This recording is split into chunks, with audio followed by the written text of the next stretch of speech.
Australia's special envoy on anti-Semitism presented a plan to the government to combat the rising attacks against Jews in that country. And Australian Prime Minister Albanese welcomed the report, condemned those recent attacks on the Jewish community as an evil scourge. There's more in the next report by our Jacqueline Weiner. Today I'm joining with Gillian to launch her plan to further combat anti-Semitism. And I welcome this report and I thank her for the work that she has done. Gillian has put a lot of work into this report, which finds that anti-Semitism has risen to deeply troubling levels in Australia in the wake of the conflict in the Middle East. But it also, of course, reaffirms the fact that anti-Semitism didn't begin on October 7. Australia is looking for new ways to tackle anti-Semitism as attacks against the Jewish community continue to rise in the country. Australia's special envoy on anti-Semitism presented a new plan to combat the anti-Semitism sweeping across Australia. Australia has seen a 300% rise in anti-Semitic attacks in the past year alone. Centers for Jewish Life have been targeted with violence, threats, and graffiti. Just this past week, a synagogue was set on fire and an Israeli restaurant was targeted. The report touches on battling Jew hatred in all segments of society. It's not a symbolic document, it's an action plan, and it addresses anti-Semitism in many places, in our laws, classrooms, universities, media, workplaces, online spaces, and public institutions. And it calls on government and societal leaders to support the initiatives.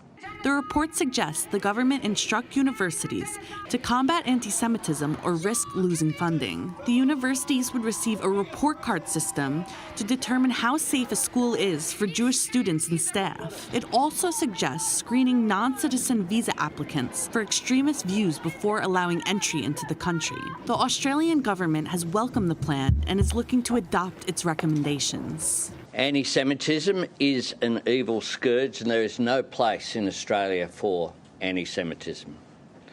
The kind of hatred and violence that we've seen on our streets recently is despicable and it won't be tolerated, and I want those responsible to face the full force of the law.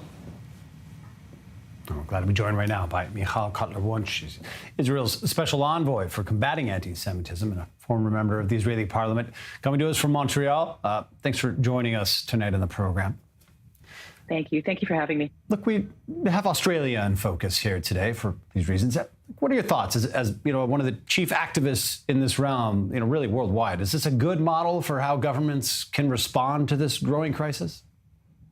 So the first thing I want to actually say is congratulate my colleague, Gillian Siegel, who has worked tirelessly in order to put together this report. And I'll have to sort of contextualize it because in July of last year, special envoys from around the world, I am one of about 35 special envoys of the United States, Canada, many countries in Europe, Australia, gathered in Argentina and actually passed what we have named the guidelines for combating anti-Semitism. And those guidelines actually stipulate that each of the countries will do all of its best in order to be able to create precisely such a plan, a national strategy, if you will, for identifying and combating anti-Semitism. And so their first order of business is actually to congratulate Gillian and Australia for having published this report. The second part is, of course, that we have said the word anti-Semitism, and it was mentioned in your segment about what it is that we have seen in Australia. And I have to be very clear, as part of a tsunami of anti-Semitism around the world, not just the 300% rise in anti-Semitism, but what has to be very clear is that anti-Semitism has a definition. For this report to be applied, as Gillian actually stipulated in her statement, and as the Prime Minister actually sort of commended her for this strategy, if you will, anti-Semitism with its definition, the International Holocaust Remembrance Alliance definition, has what is 11 examples that enable to identify and combat all strains of anti-Semitism across spaces and places, in academic institutions, in city spaces, by law enforcement, and of course in legislation. So in that sense, there has to be very clear, without defining something, we can't identify it.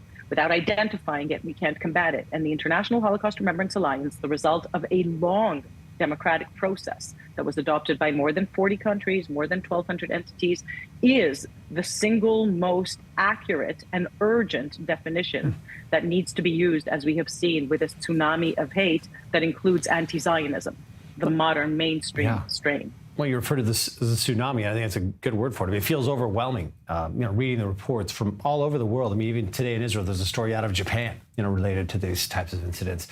Describe this spike of hate worldwide. You're touching on it here right now, but how you and the some 35 envoys around the world. I mean, you're up against a tsunami here. How are you tackling this as a group? And I guess how bad is it? Let's say where you are in Canada, for example.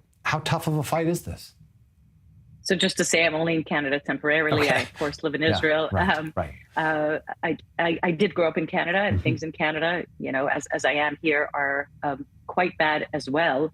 And what needs to be made clear, and I think is very concerning, is what we have seen is not just this tsunami of anti-Semitism, but the normalization, the mainstreaming of its modern strain.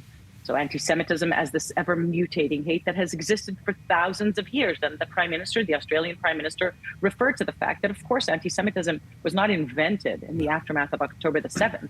But what we have to be very clear on is that then we have to identify all of the strains of this ever-mutating hate. And it's very important that we understand that the modern mainstream lethal strain is anti-Zionism, the denial of Israel's very right to exist, that has seen across the world, whether it's in pop or music festivals, whether it's in political spaces, whether it's in online spaces or in university spaces, has seen cries of death, death to the IDF and free, free Palestine as cries, if you will, that enable or that facilitate or that even justify cold-blooded murder of not just Jews, but Zionists, anyone supporting Israel's right to exist. And so we need to be very, very clear.